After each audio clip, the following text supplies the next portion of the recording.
అన్న నమస్తే అన్న. నమస్తే అన్న. ఎవరన్నా? నల్గొండ అన్న. నల్గొండ మన బీఆర్ఎస్వి ప్రధాన కార్యదర్శి. ఓకే, నల్గొండలో ఎలా ఉంది పరిస్థితి? మరి రైతులకు ఎలా ఉంది?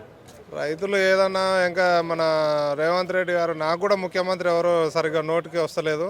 మన రేవంత్ రెడ్డి గారు నిన్ననే కొడంగల్ సభలో 12 గంటలు దాటితే టింగు టింగు అని సప్పుడు వస్తుంది మన వాళ్ళందరికీ రైతు బంధు పథకం కింద ప్రతి టింగ్ టింగ్ అని మొబైల్స్ అన్ని పేలిపోయినాయి అంటున్నారు. అవి కాదు అది, అవి ఇది కాదంటన్నా, వాళ్ళ కాంట్రాక్టర్లకు పైసలు పడ్డాయంట.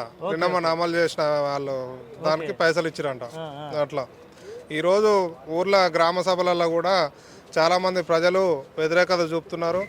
ఇందిరమ్మ ఇల్లు అనే పేరుతో వచ్చే స్థానిక సంస్థల ఎలక్షన్లను దృష్టిలో పెట్టుకొని కావాలని ఒక ఊరికి 100-200 ఇండ్లు మంజూరు చేసినట్టు ఒక పత్రం ఇచ్చి 420 హామీలు ఇచ్చి వాటిని మభ్యపెట్టే పరిస్థితి చేస్తున్నారు.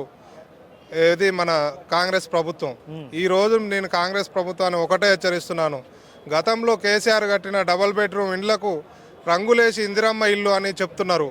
అదే టీఆర్ఎస్ ప్రభుత్వంలో శాంక్షన్ అయిన ఇండ్లను కూడా మీరు అదే పరిగణలోకి తీసుకొని అదే లిస్టుని ప్రవేశపెట్టాలి. వారికే ఇప్పుడు ఇందిరమ్మ ఇండ్ల స్థానంలో వారికి లాస్ట్ టైం ప్రకటించిన లిస్టుని ప్రకటించాలని డిమాండ్ చేస్తున్నాము.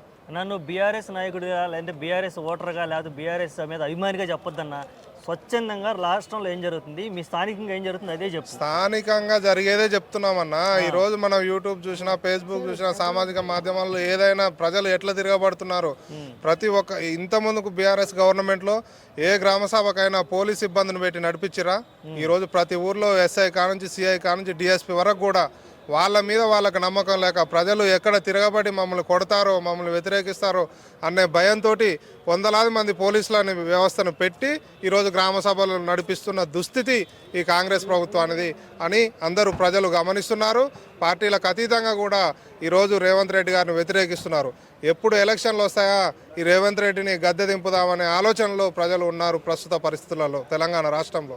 ఓకే, కేటీఆర్ గారిని అరెస్ట్ చేస్తామంటున్నారు కదా, దాని మీద అభిప్రాయం ఏంది? కేసీఆర్ గారిని ఏమని అరెస్ట్ చేస్తారన్న? కేటీఆర్ గారిని ఏం తప్పు చేసిండు?